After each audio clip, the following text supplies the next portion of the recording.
तो फिल्म की शुरुआत होती है लियो नाम की एक सक्सेसफुल लॉयर से, जिसके लिए ज़रूरी है अपने नाम को ऊपर रखने के लिए अपने केस को जीतना, न कि सही का साथ देना। इस टाइम भी वह अपने क्लाइंट के लिए एक ऐसी मासूम फैमिली को डराने के लिए आई थी जिनके पास पैसे नहीं थे, लेकिन उनकी बेटी को उसके क्लाइंट ने असॉल्ट किया था, उसके साथ ज़बरदस्ती की थी। वो जानती भी थी कि यह सब गलत है, लेकिन वो फिर भी अपने क्लाइंट का साथ देती है और इस फैमिली को इतना ज़्यादा डरा देती है, ये कहते हुए कि अगर आप लोगों ने उस फैमिली पर केस कर भी दिया तो आप लोगों के पास कोई सबूत नहीं है, केस उल्टा आप लोगों पर ही चल जाएगा और आप लोग उसे कभी जीत नहीं पाएंगे और खुद फंस जाएंगे। ये सब सुनने के बाद वो फैमिली डरकर पीछे हट जाती है और अपना मिशन पूरा होने के बाद लियो यहाँ से चली जाती है। लियो बहुत खुश थी, अदालत से बाहर ही उसने केस जीत लिया था, लेकिन यहाँ उसकी फ्रेंड उसे समझाती है कि लियो ये सब तुमने अच्छा नहीं किया, तुम जानती हो कि वो लड़का कसूरवार है और तुम्हारे पास सबूत भी हैं, इस तरह गलत का साथ देना ठीक नहीं। और लियो कहती है पैसे के लिए सब ठीक है। फिलहाल उसे अपनी हायर स्टडीज़ के लिए जर्मनी जाना था, वो उसकी तैयारी कर रही थी। जाने से पहले लियो अपनी मॉम की ग्रेव साइट पर आकर उसे स्मृति है, उनसे कुछ बातें करती है और फिर यहाँ से निकल जाती है। पर रास्ते में ही टकरा जाती है एक बहुत बड़े ट्रक से और उसका बुरा एक्सीडेंट हो जाता है और इसी एक्सीडेंट के साथ ही सीन कट हो जाता है और अगले सीन में हम लियो को एक ऑफिस में बैठा हुआ देखते हैं। वो इस जगह को पहचान नहीं पा रही थी, उसके पास एक वेटिंग नंबर भी था। वो इसका मतलब नहीं समझ पाई तो उठकर एक काउंटर पर गई और उसने काउंटर से पूछा कि मैं कहाँ पर हूँ। तो उसे एक शॉकिंग बात ये पता चली कि वो आफ्टर लाइफ के ऑफिस ऑफ फैथ में थी, यानी वो मरने के बाद यहाँ पर आई थी और यह सुनकर वह बहुत ज़्यादा शॉक्ड हो जाती है। लियो परेशान हो जाती है, उसे एक्सीडेंट के बारे में तो याद था, लेकिन वो इतना बुरा एक्सीडेंट तो नहीं था कि वो मर जाती। इसी परेशानी में उसे एक लड़की बुलाकर एक ऑफिस के अंदर ले जाती है और उसे आफ्टर लाइफ का एडमिनिस्ट्रेटर मिलता है। काफ़ी घबराया हुआ सा था। वो ऑफिसर लियो को बताता है कि हमसे एक बहुत बड़ी गलती हो गई है, हमें किसी दूसरी लियो को लेकर आना था और हम लोग तुम्हें ले आए। तुम्हारी लाइफ तो बहुत लंबी है, तुम फिक्र ना करो, तुम्हें तुम्हारी लाइफ वापस मिल जाएगी, लेकिन इसमें लगभग 6-7 दिन लग जाएंगे और 6-7 दिन तक भी हम तुम्हें यहाँ नहीं रख सकते, क्योंकि अगर हमारे सीनियर को पता चल गया तो हमारे लिए बहुत बड़ा मसला हो सकता है। प्लीज़ तुम्हें हमारे साथ कूनपरेट करना पड़ेगा। हम तुम्हें 7 दिन के लिए उस बॉडी में भेज देंगे जिस लियो को असल में हमने मारना था। तुम्हारे पास तुम्हारी मेमोरीज रहेंगी, सब कुछ वैसा ही रहेगा और 7 दिन के बाद सब कुछ नॉर्मल हो जाएगा। लियो भी बेचारी क्या करती, और कोई सोल्यूशन तो था नहीं, बात उसे माननी पड़ती है। जिसके बाद सीन कट होता है और अब जब लियो की आंख खुलती है तो वो एक लड़के के साथ लेटी हुई थी। घबराकर वो उठ जाती है, तब उसे पता चलता है कि यह तो उसका हस्बैंड है, यानी इस टाइम वो जिस औरत की बॉडी के अंदर आई हुई थी उस औरत का हस्बैंड था। ये वो एक मिडिल क्लास हाउसवाइफ की बॉडी के अंदर आ गई थी। जैसे ही वो ये रियलाइज़ करती है उसे बहुत ही अजीब लगता है। बाहर आकर उसे पता चलता है कि उसके 2 बच्चे भी हैं जो उससे बहुत ही ज़्यादा प्यार करते हैं। पर लियो को इस टाइम इनका बिहेवियर बहुत ही अजीब लग रहा है, क्योंकि हमेशा से उसने फैमिली से ज़्यादा अपने करियर पर फोकस किया था, तो उसे फैमिली का असल मतलब तो पता ही नहीं था। काफ़ी देर वॉशरूम में बैठकर वो इस घर के लोगों को और यहाँ की लाइफ को समझती है और इतने में ही उसका बेटा उसे बताता है कि मेरी बस के लिए देर हो रही है, मुझे छोड़ आए। लियो अपना अजीब सा बैग उठाए उसे बस स्टॉप पर छोड़ने चली जाती है और वहाँ पर उसे बहुत सारी नेबर के लोग भी मिलते हैं, जिनमें से वो किसी को भी सही तरह पहचान नहीं पा रही थी। लेकिन असल में ये सारी औरतें लियो की बॉडी वाली औरत की दोस्त थीं। इन सब से कटराते हुए वो अपने पुराने ऑफिस आ जाती है, लेकिन यहाँ पर उसे कोई नहीं पहचान रहा था, यहाँ तक कि उसकी दोस्त भी। वो उससे बात करने की कोशिश करती है, उसे कुछ समझाने की कोशिश करती है, पर कुछ ही देर में समझ जाती है कि उसके दोस्त को कुछ समझ नहीं आएगा, इसलिए वो घर वापस लौट आती है। इस ज़िंदगी में सब कुछ बहुत अजीब था, उसकी लाइफ से बिल्कुल ऑपोजिट। वो एक प्रोफेशनल लेडी थी और एक हाउसवाइफ बनकर रहना उससे हो नहीं पा रहा था। इसीलिए वो अपनी जान देने का भी डिसाइड करती है और बार बार एक वैन के आगे आने की कोशिश करती है, पर वो वैन वाला उसे बचाने के लिए अपनी वैन मोड़ता रहता है और लियो का यहाँ पर भी एक्सीडेंट नहीं होता। लियो जब मर भी नहीं पाती तो बहुत ही ज़्यादा गुस्से में आ जाती है। वो वॉशरूम में आती है तो उसे वॉशरूम में डायरेक्टर मिलता है, जो उसे बताता है कि तुम्हें तो इस नई लाइफ की छोटे से पीरियड को एंजॉय करना चाहिए, तुम ऐसा क्यों बिहेव कर रही हो। लियो जवाब में कहती है, तुम्हारी वजह से, क्योंकि तुमने मुझे कहा था कि तुम मुझे प्रोफेशनल लेडी की बॉडी में भेजोगे जो काम करती होगी। एडमिनिस्ट्रेटर कहता है, हाँ ना, तो मैंने तुम्हें एक ऐसी ही लेडी की बॉडी में भेजा है जो बहुत सारा काम करती है। तुम्हें क्या लगता है घर संभालना, घर का काम करना कोई आसान जॉब है। डायरेक्टर की बातों के बाद उसे समझ आ जाती है कि मजबूरन उसे 7 दिन इसी बॉडी में, इसी लाइफ में गुजारने होंगे। उसे घर भी संभालना होगा, इसलिए वो ग्रॉसरी करने के लिए आ जाती है। अपनी पहले वाली आदत की तरह वो बहुत सारा सामान लेती है, लेकिन बिल बहुत ज़्यादा बन जाता है और उसे रियलाइज़ होता है कि जिस बॉडी में इस टाइम वो है और जिस फैमिली के साथ वो रह रही है, उनके पास इतना पैसा नहीं है कि वो तरह-तरह की चीज़ें ले सके।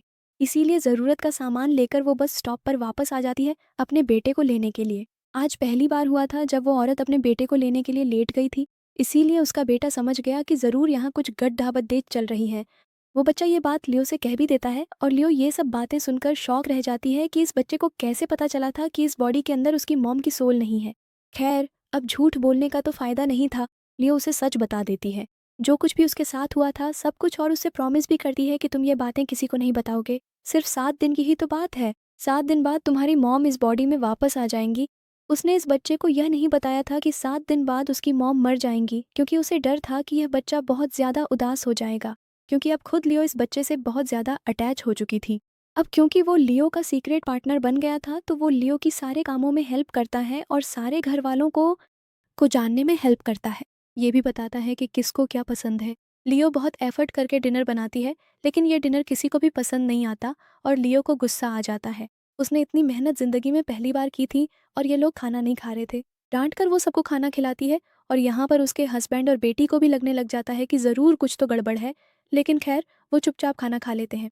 रात में उसका हस्बैंड उसे बताता है कि उन्हें अगले दिन एक पार्टी में जाना है। पार्टी का सुनते ही वो अपने हस्बैंड से कह देती है कि मुझे एक नई ड्रेस चाहिए। उसका हस्बैंड बहुत ज़्यादा हैरान हो गया था कि पहली मर्तबा था कि जब वो किसी ड्रेस की फरमाइश कर रही थी, वरना वो हमेशा पैसे जमा करती थी अपने बच्चों की स्टडीज़ के लिए। फिलहाल उसका हस्बैंड उसे कुछ नहीं कहता और मान जाता है कि ठीक है, मैं तुम्हें एक नई ड्रेस दिलवा दूंगा। खैर, लियो अगले दिन अपने हस्बैंड का कार्ड लेकर शॉपिंग करने चली जाती है और अपने लिए और अपने हस्बैंड के लिए बहुत ही अच्छे और महंगे कपड़े ले आती है। ये देखकर उसका हस्बैंड बहुत ही ज़्यादा नाराज़ हो जाता है, क्योंकि ये पैसे उनकी सेविंग थी। वो उससे कहता है, तुम्हें क्या हो गया है? क्या हमें ये पैसे बच्चों के लिए अब नहीं चाहिए?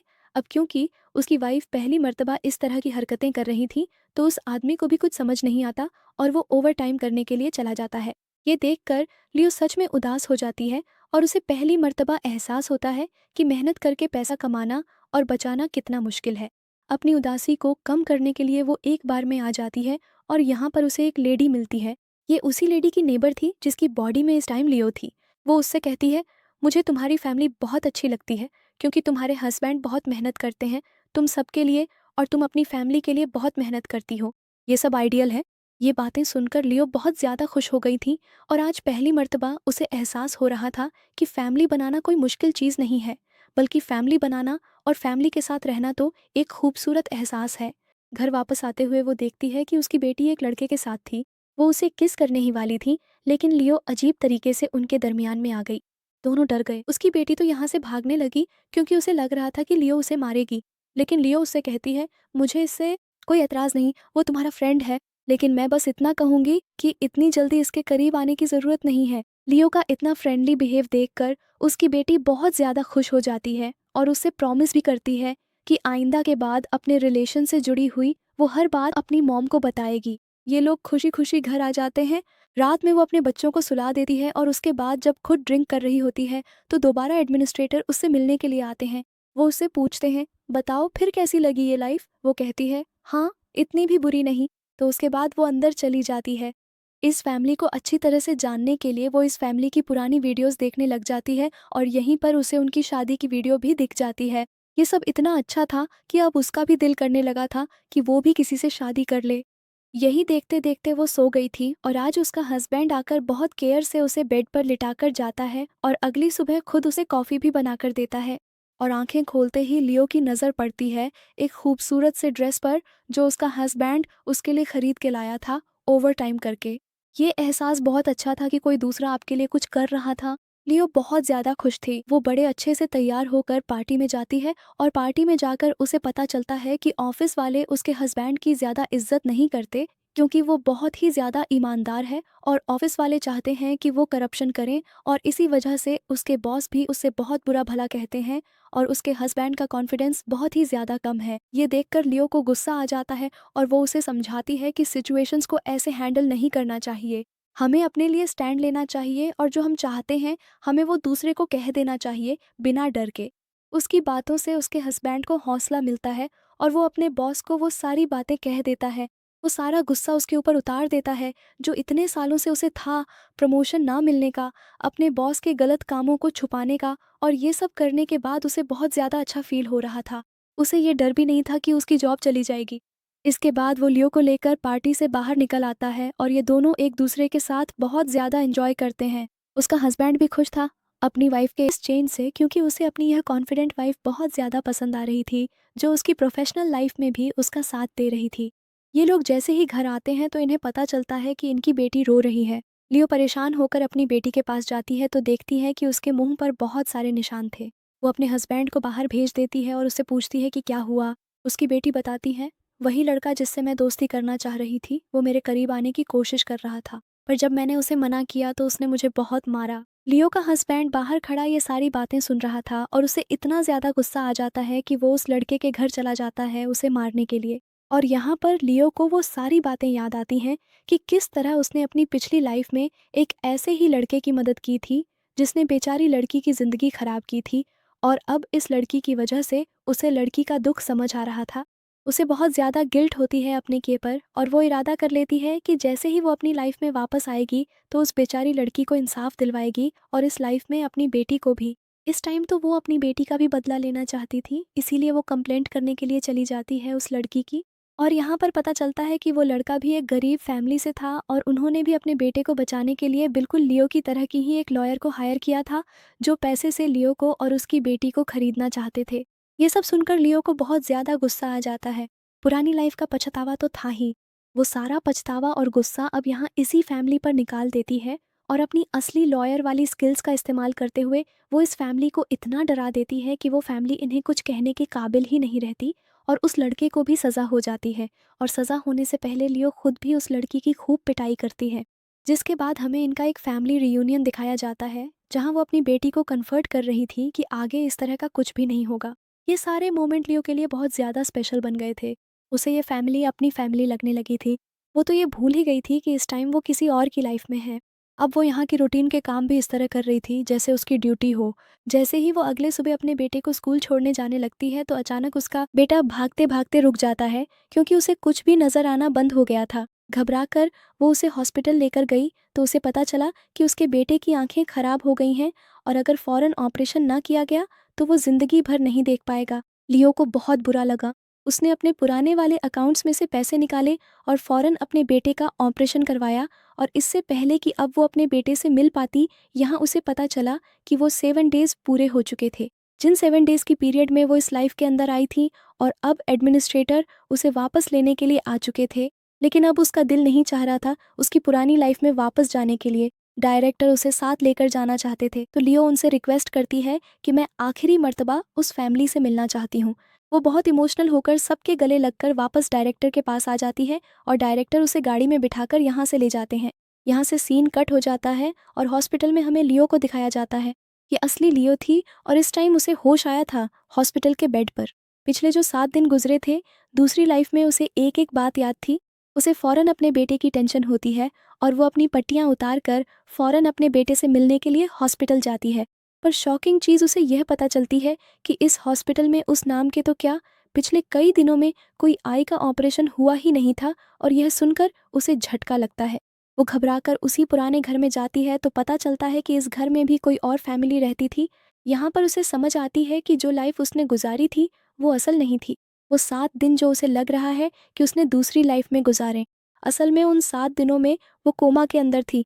उसे समझ आ गई थी कि जो कुछ उसने देखा था वो सिर्फ उसके ख्याल थे, लेकिन इन ख्यालों ने उसकी लाइफ में बहुत अच्छा चेंज दे दिया था।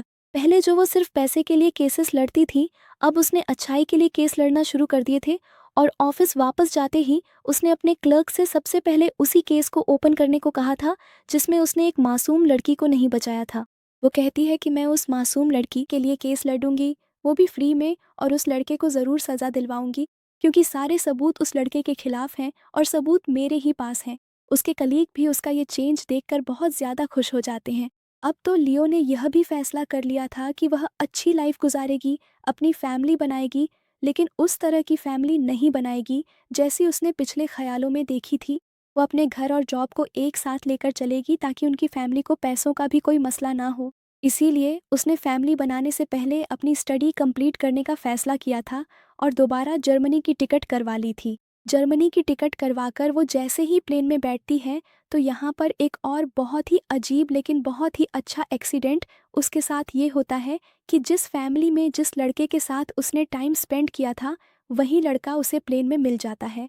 प्लेन में उसे देखकर वो बहुत ज़्यादा शॉक थी। एक और शॉक कर देने वाली बात तो ये थी कि वो लड़का भी लियो को जानता था और उसे पसंद भी करता था। वो लियो को बताता है कि मैं तुम्हारा पुराना क्लास फेलो था। लियो को यह सुनकर बहुत ही ज़्यादा अच्छा लगता है। वो लड़का अपने बारे में बताता है कि पहले वो एक बिजनेसमैन था लेकिन अब वो एक नॉर्मल सी जॉब करता है। पर लियो को उसकी जॉब से कोई फ़र्क नहीं पड़ता था। वो जान गई थी कि यह लड़का उसका लाइफ पार्टनर बनने वाला है, क्योंकि उसे यह सब समझ आ गई थी कि जो चीज़ें उसने अपने पिछले 7 दिनों में देखी थीं वो उसके फ्यूचर की एक झलक थी। उसे बस ये समझाने के लिए थी कि लाइफ में फैमिली की इम्पोर्टेंस भी उतनी ही है जितनी करियर की। और इस खूबसूरत से एक्सीडेंट के बाद उसने यही फैसला किया था कि वह अच्छे करियर के साथ साथ एक अच्छी फैमिली भी बनाएगी और अपनी फैमिली को भी अच्छी लाइफ देगी। और ऐसे ही उसे दिखाते हुए ये मूवी यहाँ ख़त्म हो जाती है।